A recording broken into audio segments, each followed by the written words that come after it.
ఇందులో భారతీయ జనతా పార్టీ ఎక్కడికి వచ్చింది మన మధ్య ఇప్పటిదాకా కాంగ్రెస్ బీఆర్ఎస్ మధ్య నడుస్తున్నటువంటి యుద్ధం అది, ఆరోపణలు ప్రత్యారోపణలు. వాస్తవంగా ప్రభుత్వము డెవలప్మెంట్ కోసం తన యొక్క ముఖ్యమంత్రి తన యొక్క కాన్స్టిట్యున్సీలో ఎంచుకోవడం అన్నది ఎవరికైనా ఆలోచన ఉంటది. నా కాన్స్టిట్యున్సీలో ఒక పెద్ద ప్రాజెక్ట్ వస్తే జీవితాంతం మొత్తం కూడా చరిత్రలో ఉండిపోతూనే ఉంటది, దాన్ని ఎవరు తప్పట్లేదు. కానీ ఈ ప్రాజెక్టు ఇది ఫార్మా ఇండస్ట్రీస్ ఉన్నట్టు ఏమేమి ఇండస్ట్రీస్ ఉన్నాయో, ఏం సెజ్జో, అది టౌన్షిప్ ఏమొస్తుందో, ఎన్ని ఇండస్ట్రీస్ వస్తుందో అంత డీటెయిల్ అంత మాకు ఎప్పుడు కూడా ప్రభుత్వం వెల్లడించలేదు. బట్ ప్రత్యేకించి ఒక ఫార్మా ఇండస్ట్రీ వచ్చింది చాలా పెద్ద మొత్తంలో. అది కాస్త పొల్యూషన్ వెదజల్లేటువంటి ఒక ఇండస్ట్రీ. అది జనావాసనకు దూరంగా ఉండాల్సినటువంటి ఫార్మా కాకుండా లేనట్టయితే ఎట్లయితే ఇప్పుడు సిటీలో ఉన్నటువంటి ఒక నిజాంపేట కావచ్చు, పటాన్చెరు కావచ్చు, ఇంకా అనేక చోట్ల జీడిమెట్ల కావచ్చు డిస్టర్బ్ అయ్యి మళ్ళా షిఫ్ట్ చేపిస్తుందో సర్కార్. ఆ రకంగా మళ్ళా 10-15 పరిస్థితి వస్తుంది. కాబట్టి ఎప్పుడైనా కానీ ప్రపంచంలో అనేక చోట్ల ఈ ఫార్మా ఇండస్ట్రీస్ కు వెల్కమ్ చేస్తారు. చేసినా నాన్ పొల్యూటెడ్ ఉంటేనే వెల్కమ్ చేస్తారు. ఎక్కడో చాలా దూరంగా పెట్టాల్సినట్టు అవసరం సెటప్ చేయాలి. అక్కడ జరగాలి ఫస్ట్. రెండో ఛాలెంజ్ గా తీసుకున్నటువంటి ఒక సపోజ్ అనుకుందాం నాన్ పొల్యూటెడ్ అనుకుందాం, పొల్యూషన్ రాదు అనుకుందాం. ఆ కొత్త టెక్నాలజీ ప్రపంచం మొత్తంలో కొత్త కొత్త టెక్నాలజీతో నేను తీసుకొస్తాం, ఇక్కడ పొల్యూషన్ రాదా అనుకుందాం. విధానం అప్రోచ్ చేసే విధానం ప్రజలు మెంటల్ గా ప్రిపరేషన్ కోసం చేసే ప్రయత్నం సరిగా లేని కారణం జరుగుతుంది. స్టేజ్ గా తీసుకోవాలి. ముఖ్యమంత్రి గారు తన యొక్క కాన్సెప్ట్ లో సెటప్ చేసేటువంటి ప్రాజెక్ట్ ఎవరున్నారు అక్కడ, ఏం ప్రాసెస్ కాన్స్ ఉంటాయి, ఏమైనా ఇబ్బందులు వస్తాయా, అక్కడికి వెళ్తే అధికారుల మీద ఏమైనా అవుతుందా, లేకపోతే నెగిటివ్ థింకింగ్ ఉన్న వాళ్ళు ఎవరు ఉన్నారా, ఇవన్నీ కూడా ఒక ప్రాసెస్. ముందు జాగ్రత్తగా పోయి మెంటల్ గా ప్రిపేర్ చేసి కూర్చోబెట్టి, లేకపోతే ముఖ్యమంత్రి గారు తన దర్బార్లో పిలిపించుకుంటే కొందరు పట్టాదారులు పిలిపించుకుంటే మాట్లాడచ్చు. ఇది ఉన్నది నా ఆలోచన. చాలా బ్రహ్మాండంగా అవుతుంది. మీకు అందరికీ మీ పిల్లలకు ఉద్యోగాలు వస్తాయి. కార్మికులుగా కూడాను అవకాశాలు, ఉపాధి అవకాశాలు ఉంటాయి.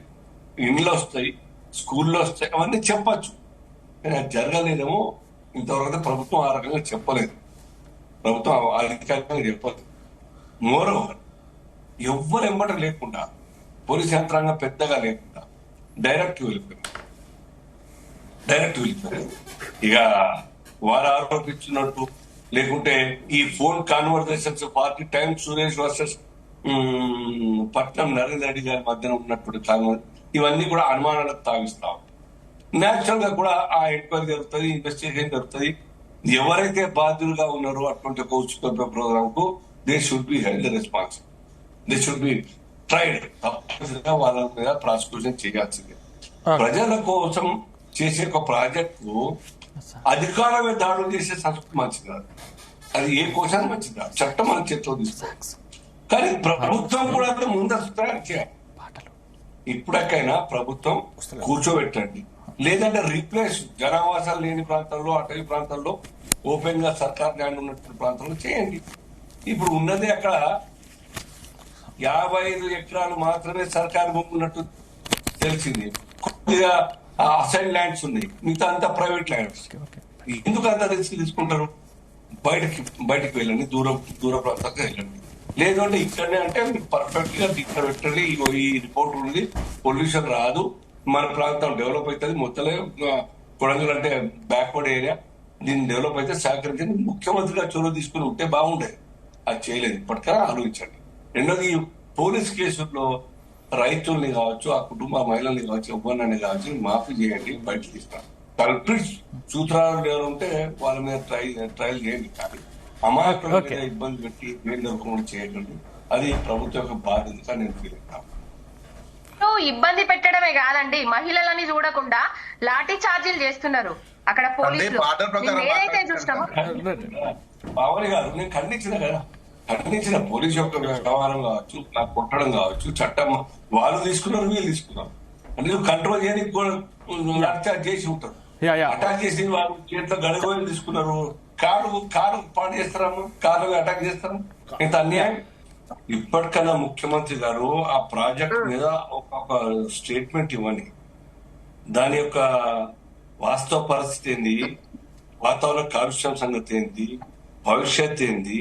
రెండవది చాలా ప్రధానమైనది, ఇప్పటికీ ముఖ్యమంత్రి గారు అపోజిషన్ లో ఉన్నప్పుడు ల్యాండ్స్ యొక్క రేటు పెంచాలి, ప్రజలకు రైతులు ఎవరైతే ప్రాజెక్టులు ఇస్తున్నారో రివైజ్ చేయాల్సిన అవసరం ఉన్నది, కార్డు వాల్యూ తక్కువ అని వాళ్ళు డిమాండ్ చేస్తారు. మేము ఇప్పటికి వాడు రివైజ్ చేయలేదు. కార్డు వాల్యూ ఎంత చెప్పండి? వాస్తవంగా 2 లక్షలు 3 లక్షలు ఉంటుంది, అక్కడ 2 లక్షలు ఉంటుంది కార్డు వాల్యూ. పెంచాల్సిన బాధ్యత కదా సర్కార్ది. పెంచే వాళ్ళకి 4 వస్తుంది కదా. సో అట్లా అట్రాక్టివ్ ఆఫర్స్ ఇచ్చినట్టయితే రైతులకు కొద్ది కష్టమైన భూమి ఇంకో చోట ఇస్తా అన్నా హ్యాపీగా పోతారు. మా దగ్గర శ్రీరామ్ సాగర్ ప్రాజెక్టు నిర్మాణం అయింది, 60 మొదలైంది, నేరుగా వచ్చి పూజ చేసినారు. కానీ ఇప్పటికీ అక్కడ తరాలు మారినాయి, ఇప్పటికి వాళ్ళ తరాలతో మారినాయి. ల్యాండ్ ఎక్కడో ఇచ్చినారు, మంత్రి దగ్గర కూడా పెద్దపల్లి దగ్గర ఇచ్చినారు, లేకుంటే సారంగపూర్ దగ్గర జగిత్యాల అవతల ఇచ్చినారు, లేకుంటే కొరుట్ల మెట్పల్లి దగ్గర ఇచ్చినారు. ఇప్పటికి ఇంకా కేసులు నడుస్తున్నాయి అక్కడ.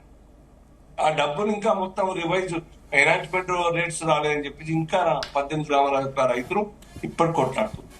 ఆ రకంగా కాకుండా once for all attractive offer ఇవ్వండి. పొల్యూషన్ లేదు అని చెప్పండి, పొల్యూషన్ ఉన్నట్టు ఉంటే మేము షిఫ్ట్ చేస్తామని చెప్పి అభిప్రాయం తీసుకోండి, ఎక్స్పర్ట్స్ యొక్క అభిప్రాయం తీసుకోండి. డీలింగ్ చేసే విధానం వేరుంటది, అది చేస్తలేరు. ఇప్పటికీ స్టేట్మెంట్ ఇస్తారు. ఇప్పటికీ ముఖ్యమంత్రి గారు సొంత కాన్సెప్ట్ రిప్రజెంట్ చేస్తున్నట్టు వారు ఇప్పటికీ మాట్లాడతాను మీరు పిలిపండి, లేదు అంటే ఇంకా ఆల్ పార్టీని పిలిపండి. మీ మీద నెత్తి మీద ఎందుకు పెట్టుకుంటారు? In the interest of state me concept ఉన్నప్పటికీ కూడాను మీ మీ సమస్య ఇంత జనరల్ పెద్దగా ఎత్తున్నప్పుడు మనకు పరిష్కారం కోసం అందరిని ఇన్వాల్వ్ చేయండి. ఇప్పుడు అజిత్ దోవల్ గారు మీరు పేరు వింటారు, రక్షణ శాఖ సలహా. జయరాం గారు అంత పెద్ద ఇష్యూని రిజాల్వ్ చేసిన ఆ రకంగా అడ్రస్ చేయాలి ఇష్యూస్ ని. ముఖ్యమంత్రి గారు ఓవర్ కాన్ఫిడెన్స్ తో పోయి నా కాన్సెప్ట్ ఎవరు దంటరా అనుకున్నారచ్చు, లేదా ఇంకొక చర్చ కూడా బయటకు వస్తున్నది. సిబ్బంది పోలీసులు ఇవ్వని పంపకుండా చూద్దాం, టీఆర్ఎస్ వాళ్ళు టెంప్ట్ అవుతారు, గడబడితే వాళ్ళు బదనాం అవుతారు, లేకపోలే అని చెప్పించి ఆ యొక్క తమాషా కూడా చేసి ఉంటారు, ఒక ప్రయోగం చేసి ఉంటారు. బయట కాంగ్రెస్ మీద అనుమానం పడుతుంది. దాంట్లో ఇరికిపోయినారు టీఆర్ఎస్ వాళ్ళు, నరేంద్ర రెడ్డి కావచ్చు, ఇంకా సురేష్ కావచ్చు, ఇంకెవరు కావచ్చు. ఒక్కసారి కేటీఆర్ ఖండించదు.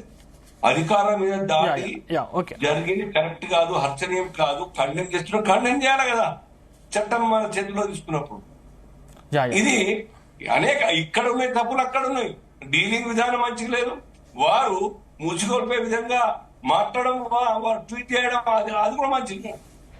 సో ఇది ఇప్పటికైనా ముఖ్యమంత్రి గారు చొరవ తీసుకొని పొల్యూషన్ విషయం కావచ్చు, లేకుంటే కార్డు వాల్యూ పెట్టడం రివైజ్ చేయడం కావచ్చు, రేట్స్, లేకుంటే వాళ్ళకి ఇంకా రేట్ పెంచే విషయం కావచ్చు. ఈ రకంగా ఆలోచించి ఆఫర్ ఇవ్వండి, వాళ్ళు ఒప్పుకోవచ్చు. లేదంటే ఇంకో చోటకి షిఫ్ట్ చేయండి, మీకే పేరు వస్తుంది కదా. పొల్యూషన్ లేకుండా ఉండే ప్రాంతంలో పెట్టండి. ఇప్పటికైనా ముఖ్యమంత్రి గారు చొరవ తీసుకొని దీనికి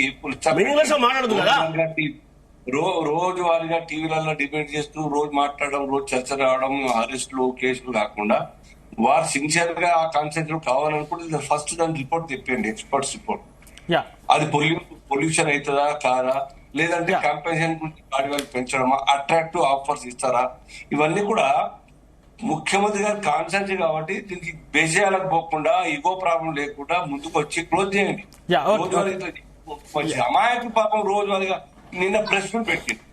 నాకు తెలిసి ప్రెస్ మీట్ పెట్టడం ఎవరో ఒకరు సపోర్ట్ చేసి ఉంటారు, ప్రెస్ మీట్ పెట్టాలని చెప్పేసి. రైతు ప్రెస్ మీట్ పెట్టి మేము ఎవ్వరం ఇచ్చేది లేదని చెప్పి రిపోర్ట్ ఏమో 750 ఎకరాలకు ఆల్రెడీ కన్సెంట్ ఇచ్చినట్టుగా ఉంది. ఇంకో 500, 550, 600 ఎకరాలకు రైతులు ఇవ్వాలి. ఇదంతా కన్సెంట్